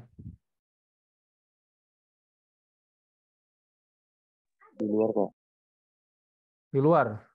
Oke, coba kita lihat lagi.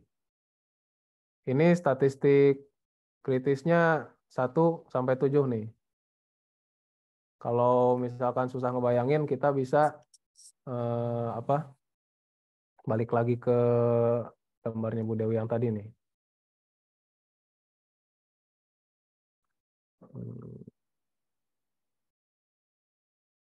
Nah, ini yang tutel tadi ya. Ini bayangkan aja kayak kita punya punya distribusi Z tadi, distribusi Z yang kita pelajari waktu awal-awal, teman-teman. Jadi kalau ada wilayah kritis gini, apa ya, dibayangkan aja bentuknya kayak gini gitu distribusinya, kegedean. Nah, ini sebenarnya ini visualisasinya hampir sama kayak gini. Nah, ini wilayah kritisnya gitu loh. Jadi maksudnya tabel kemarin yang Bude tampilkan itu karena dia ininya diskrit ya, nggak continuous gitu ya, nggak bisa dibikin garis yang menghubungkan kayak gini. Nah, makanya dia dibuat tabel gitu. Itu aja sebenarnya. Nah, tadi kita punya titik wilayah kritisnya 1 dengan 7. Nah, 2 ini di mana berarti? Di luar atau di antara 1 dan 7? Di dalam, Pak. Nah, berarti kalau gitu dia ada di wilayah apa artinya? Di wilayah kritis, Pak. Nah, di antara 1 dan 7 itu wilayah kritis atau wilayah penerimaan? Wilayah penerimaan Hanul, Pak. Ya, yang wilayah kritis itu yang di luar ya, diingat lagi. Nah, berarti kalau dia ada di wilayah penerimaan, artinya si kesimpulannya, kok di sini?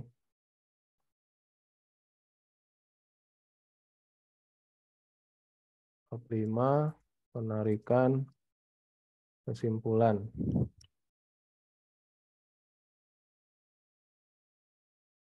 Statistik uji berada di wilayah penerimaan ya, karena dia di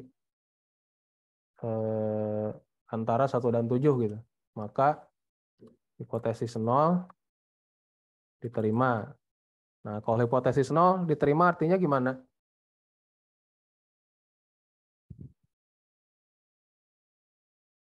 Ada yang mau menanggapi nggak, teman-teman?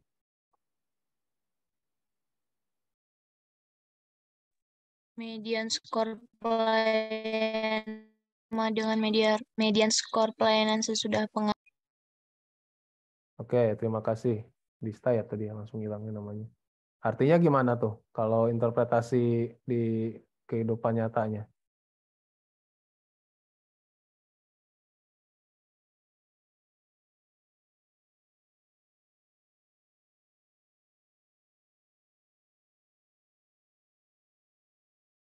Ayo, gimana? Ada yang mau menanggapi lagi?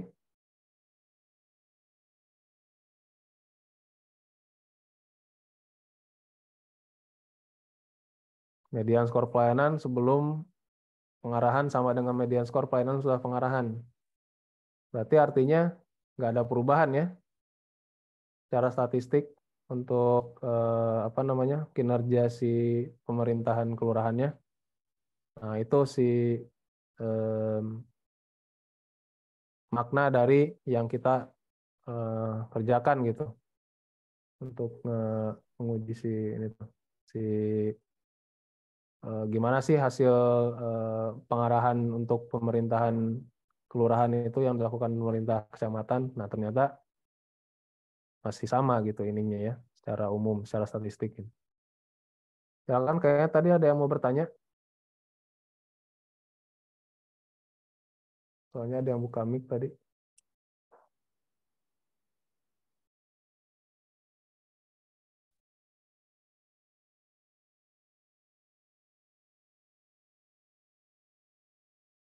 Nggak ada yang mau tanya lagi. Ingat ya, nanti tolong ditulis ya untuk kehadiran kalian juga. Nanti si buktinya kalian upload di e-learning ya. Saya mungkin Maaf Pak, kalau misalkan ngerjainnya dari Excel, ngirimnya format apa Excel-nya Pak? aja berarti. File Excel-nya. Kalau yang mengerjakan di Excel, file Excel-nya, kamu nulis ininya juga nggak? Tahap-tahapnya? Tulis Pak. Ya udah, berarti nanti saya set dulu 2 ya yang dikumpulkan. Jadi Word sama Excel-nya gitu.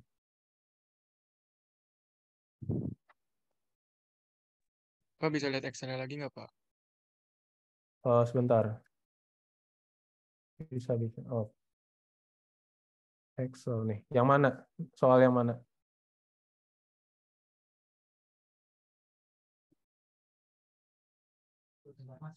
Rumus nilai probabilitas, Pak. Yang soal nomor? 3, Pak. Yang itu benar. Yang ini ya. Oh, kelihatan nggak?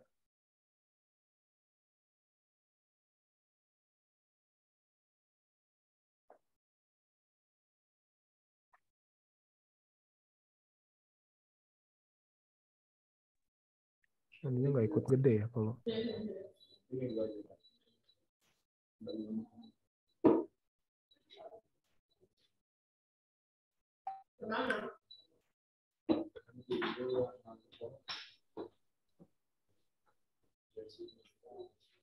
Oke, gimana tadi, ada yang mau nanya lagi nggak?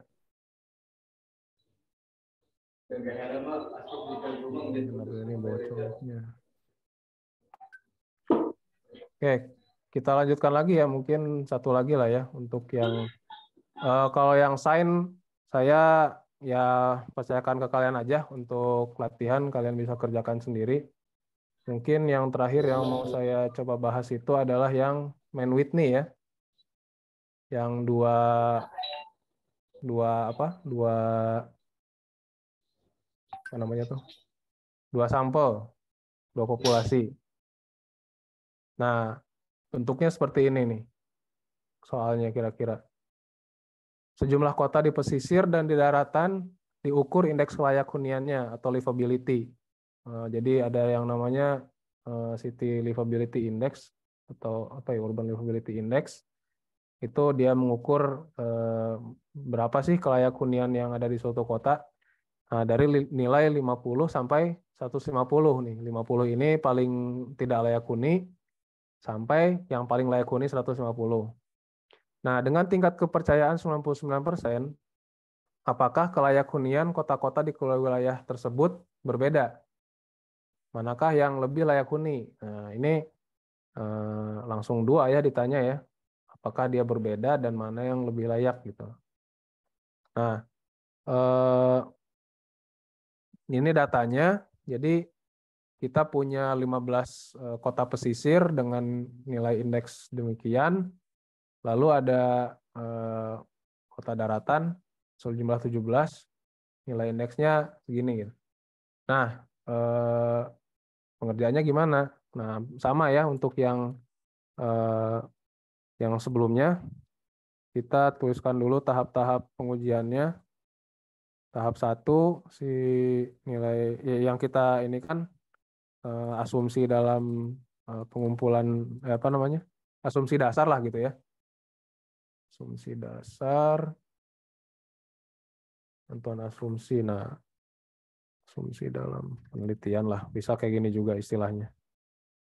Nah, jadi pengambilan sampelnya dilakukan secara acak, lalu tingkat pengukuran ordinal kontinu ya. Nah, di sini kalau dia sampelnya 2, berarti jangan lupa tambahkan apa? Dan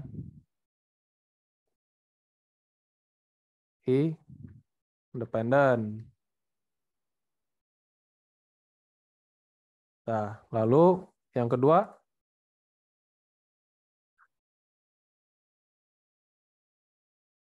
penentuan pernyataan hipotesa.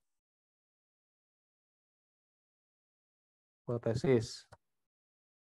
Hipotesis nolnya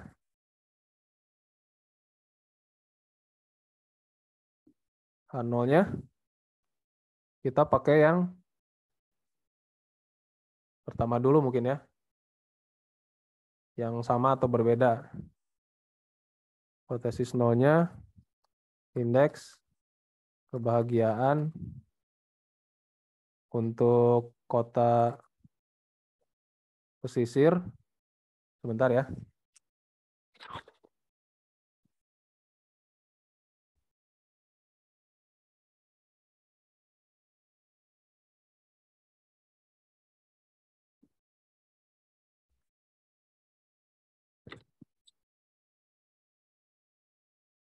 Indeks kebahagiaan di kota pesisir sama dengan indeks kebahagiaan kota daratan. Nah, sementara untuk yang hipotesis 1, indeks kebahagiaan kota pesisir ya tidak sama gitu ya dengan indeks kebahagiaan kota daratan. Nah, tahap 3, distribusi apa istilahnya tuh? Ya, pemilihan distribusi hasil sampel gitu ya. Distribusi hasil sampel.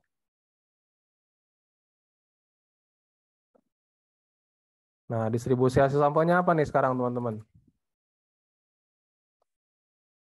Kalau dia dua sampel independen, yang digunakan adalah Binomial ya, Pak. Nah, coba ini kayaknya awalnya juga ada kesalahan ya. Enggak ini ya. Binomial. Oh, enggak. Nah, ini yang uji tanda Wilcoxon. Nah, ini distribusinya yang pertama, yang tadi dulu. Bukan binomial ya. Yang kita gunakan itu distribusi Mann-Whitney namanya. Karena dia untuk pengujian yang melibatkan dua sampel independen. Nah, ini distribusi Mann-Whitney.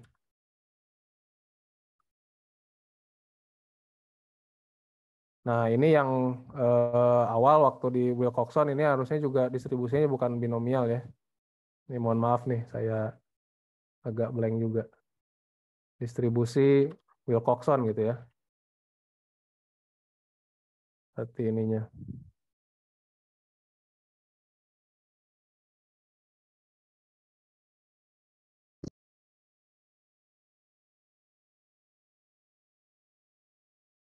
Ya, distribusi Wilcoxon. Nah, yang sekarang kita pakainya yang Mann-Whitney.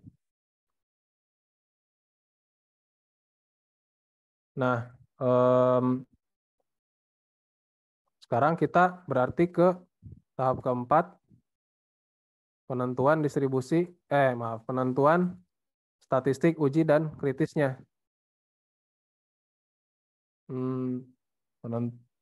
Penentuan statistik uji dan statistik kritis. Nah, ini agak beda nih. Karena kita punya dua sampel ya, punya dua kelompok. Nah, ini kita hitung dulu untuk semua sampel. Jadi ini kita coba copy dulu. Kok buka tab baru. Ini berarti soal 3 ya. Nah, ini kan kita punya dua kelompok ya, teman-teman. Nah, sekarang kita buat dulu rank untuk semua kalau dia disatukan gitu. Kemarin kan Bu Dewi bilang kita hitung dulu rank untuk masing-masing kelompok baru dibandingkan dengan kita hitung dulu rank untuk semua kelompok baru nanti dibandingkan antara total nilai rank yang mungkin masing-masing kelompoknya. Nah, caranya kita buat dulu si nilai indeks layak huninya itu jadi satu kolom karena si Excel ini nggak bisa menghitung rank dengan kolom yang terpisah. Ini kita copy ke bawah. Nah, ini kan jadi satu nih. Nah, sekarang baru kita hitung ranknya.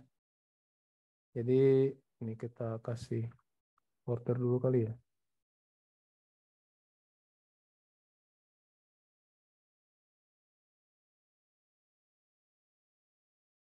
Nah, ini kita kasih rank average yang tadi untuk Ya, untuk peringkatnya gitu ya. Untuk ranknya. Nah, kalau yang ini sekarang sama sih sebenarnya. Cuma beda posisi kolomnya aja. Ini nilainya masih sama. Datanya pilih yang gabungan. Sekarang pilih yang gabungan. Nah, ascending. Nah, ini sama untuk yang satunya.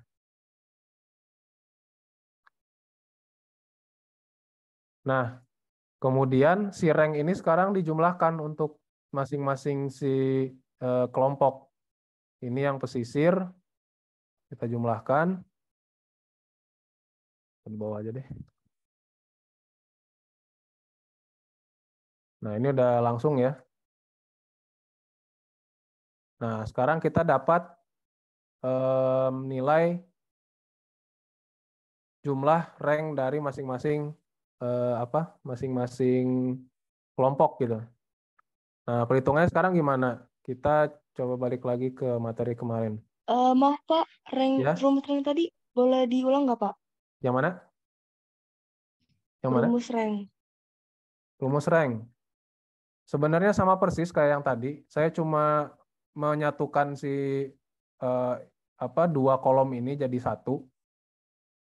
Jadi yang kolom besar ini supaya yang ini bisa saya seleksi nggak putus gitu ya. Nggak harus saya seleksi 1, 2 gitu. Nggak harus kayak gitu. Jadi saya kumpulkan dulu jadi satu ini. Satu satu kolom gitu semuanya. Baru sama persis kayak rank average yang tadi loh sebenarnya. Kebayang nggak? Siapa tadi yang tanya ya? Saya nggak sempat lihat namanya soalnya. Gitu ya. Jadi intinya kita memperhitungkan dua kelompok itu dijadikan satu dulu gitu. Untuk menghasilkan si rank yang ini. Nah, baru setelah itu kita mana main itu ya. Nah, ini ada populasi bebas. Nah, kita menghitung U-nya ya. Menghitung U ini dikit lagi ya. Nah, ini S1 dikurangi dengan total rank yang mungkin. Nah, si total rank yang mungkin ini diambil dari jumlah yang jumlah si jumlah sampel ini. Mungkin kita mau break azan dulu atau dilanjut aja?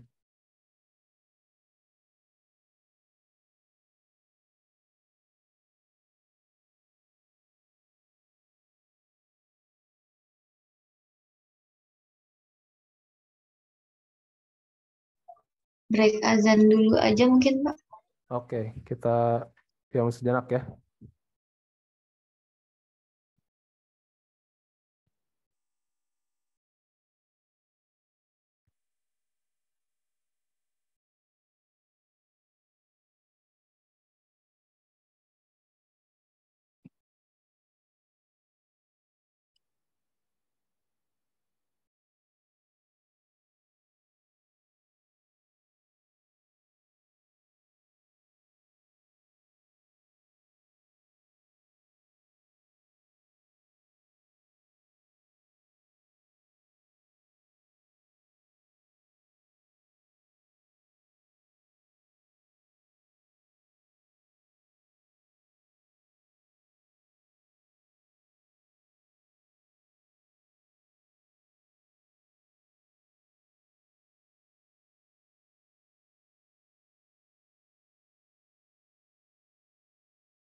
Oke, kita lanjutkan lagi ya, sedikit lagi. Ini, nah, di sini tahap keempatnya itu ada prinsip ya. Kita menggunakan menggunakan U untuk masing-masing sampel itu bergantung pada tipe pengujiannya. Nah, ini yang kita gunakan berarti yang persoalan 1, karena kita cuma ingin melihat apakah ada perbedaan antara MD1 dan MD2, median score livability di 1 ini kita tetapkan untuk si pesisir ya. Sementara yang 2 itu untuk yang daratan gitu ya. Ini kita kasih keterangan dulu.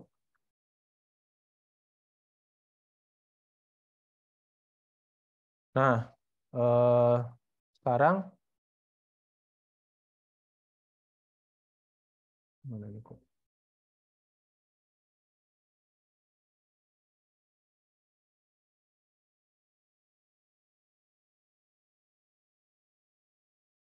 Oh iya, nah ini ada Ahmad Sobri yang nanyakan PPT-nya ya. Oke, nanti saya ini kan juga berarti ya.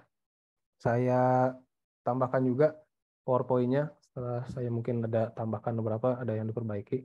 Makasih ya diingatkan. Nah, ini berarti kita gunakan statistik uji U1 atau U2 yang nilainya terkecil. Nah, berarti di sini kita gunakan U. Nah, ini masih S ya, belum kita hitung U-nya ya. Nah, U-nya itu 1, U2. Nah, U1 itu adalah nilai si S ini dikurang, kalau kemarin Bu Dewi nyampaikannya jumlah rank yang mungkin. Nah, jumlah rank yang mungkin itu ada rumusnya juga. Kita buat dulu kurung 2 supaya nggak salah. Yang pertama itu jumlah jumlah seluruh yang ada di sampel 1, ya ambil yang ini aja ya. 15 dikali 15 tambah 1. Nah, dibagi 2. Benar nggak ya dibagi 2-nya yang sini? Ya. Oh, salah. Apa yang salah ya? Oh, ini maaf, harusnya ini dikasih tanda bintang dulu ya untuk dikali. Nah, baru keluar dia. Nah, sekarang ini di copy untuk yang ini. Nah, tapi hati-hati. Si selnya beda. Kita ganti D16-nya jadi D18 karena totalnya ada 17.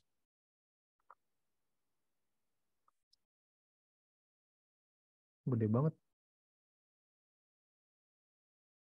Oh, kok yang ini sih?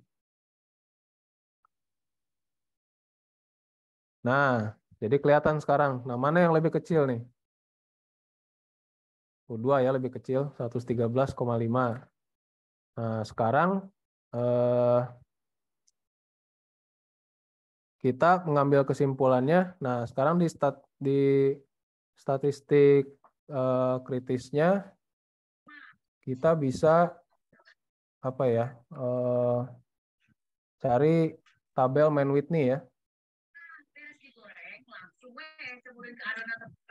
Tabel Mann-Whitney. Mau buat jamurnya mau digoreng. Kan mama nggak punya minyak. Ya, nanti ya makan siangnya ya. Dipepes aja, Mak. Dipepes apa? Ngomongin jamur jadi lapar. Nah, ini kita lihat tabel Mann-Whitney. Wah, ini dia langsung ini ya, embed pakai, bisa dicari nggak ya? Nah, ini ada N2, ada N1. Tapi ini untuk yang apa ya? Untuk yang two-tail atau one-tail ya? Ada ininya. Nah, kita cari yang ininya 17 dan berapa tadi tuh? 17 dan 13. 15. Ini 17 berarti ingat-ingat ya ini di baris 22. Nah, ini 15. Oh, 22. Mana nih? Nah, nilainya 75. Oh, ini ada nih apa namanya? Keterangannya nih. Untuk alfa, oh ini 0,5 ya. Tadi di ininya, oh 99%. Ada nggak ya yang 1%? 1%. Nah ini ya 0, ini ya untuk yang 1% ya. Yang alfanya 1%, kita ingat lagi 17 di ini 47. Yang 15 berarti O 47. Nah, 60 nih. Statistik ujinya adalah 60. Berarti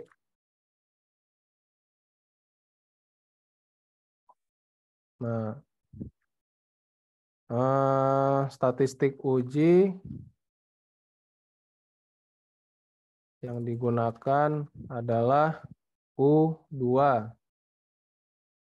atau kota daratan dengan nilai berapa tadi? 113,5.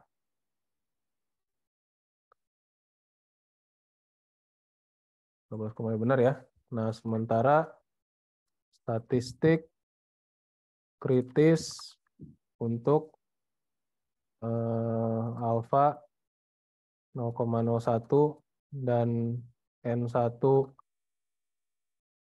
15, N2 17 adalah 70.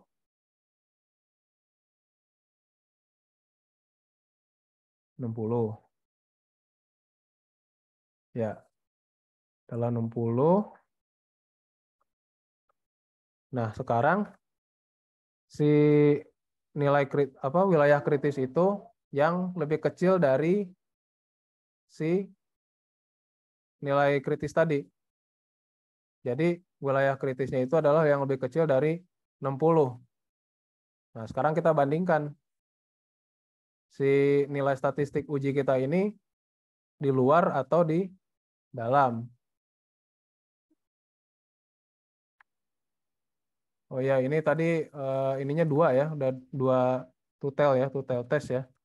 Berarti udah sesuai. Ini yang tadi tutel. Kalau dia one tel berarti ini dikali 2 ya, si apa namanya? Cari yang alfanya 0,02 berarti. Nah, artinya dia di wilayah penerimaan ya, karena si statistik ujinya lebih besar daripada si statistik kritis.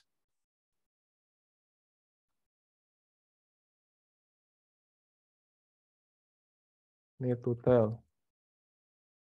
Nah, berarti kita udah bisa ngambil kesimpulan.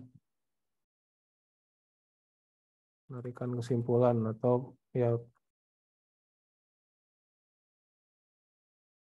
Nah, ini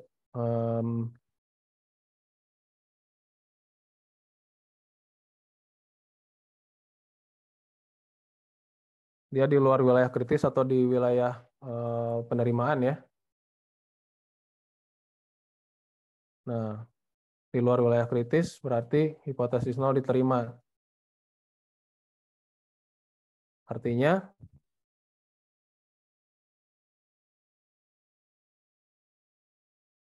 wilayah penerimaan.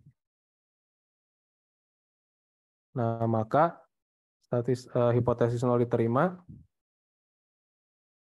Nah, artinya secara statistik indeks layak huni nilai di kota pesisir sebanyak 15 sampel ini dengan 17 sampel di kota daratan itu tidak ada perbedaan gitu. Artinya median indeks layak huni di kota pesisir sama saja dengan median indeks layak huni di kota daratan. Nah, gitu. Berarti ya kita mungkin nggak perlu cari untuk yang one tail lagi ya, karena di two tail ini udah kelihatan sama aja gitu. Berarti nggak lebih besar juga. Nah, itu yang kemarin kita pelajari aplikasinya di sini, teman-teman. Nah, masih ada yang mau didiskusikan lagi nggak sebelum kita tutup beneran?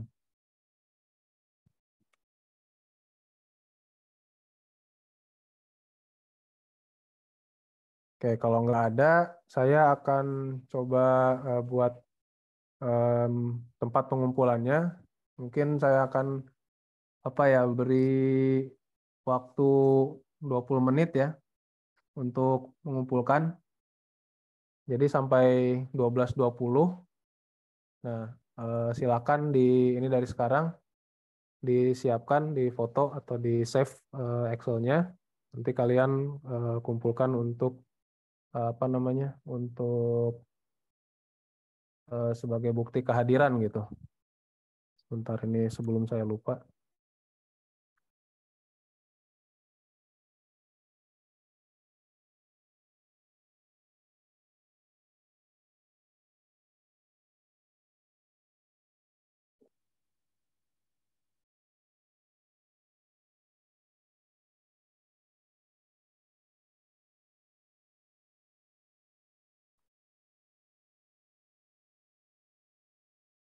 Ya, Rehan mungkin bisa di ininya. Oh, ini ada yang angkat tangan, kenapa ya? Silakan. Mau Aulia dulu, mau Selsa dulu. Izin bertanya, Pak. Ya, Kan silakan. tadi nggak semuanya bikin Excel, terus gimana Pak ngumpulinnya? Nah, ayo, siapa yang tadi memperhatikan? Saya kan udah bilang di awal. Berarti nggak harus Excel ya Pak, boleh catatan aja? Iya, kan tadi saya udah sampaikan. Yang nggak bisa mengikuti di Excel, berarti catat ininya yang kita tadi bahas. Nah, itu yang jadi ini kalian gitu loh. Bukti kehadiran kalian gitu. Udah kebayang? Ya Pak, terima kasih. Oke, bentar.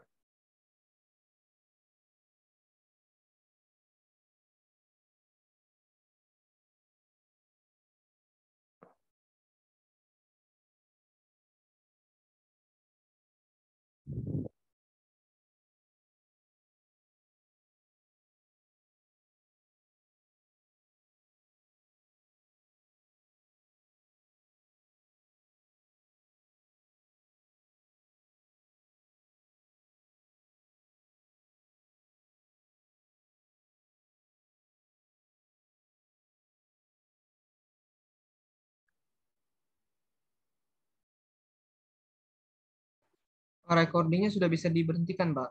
Sudah. Nah, ini saya Baik, Pak. tadi Siap. baru ini kan screenshot aja. Oke, terima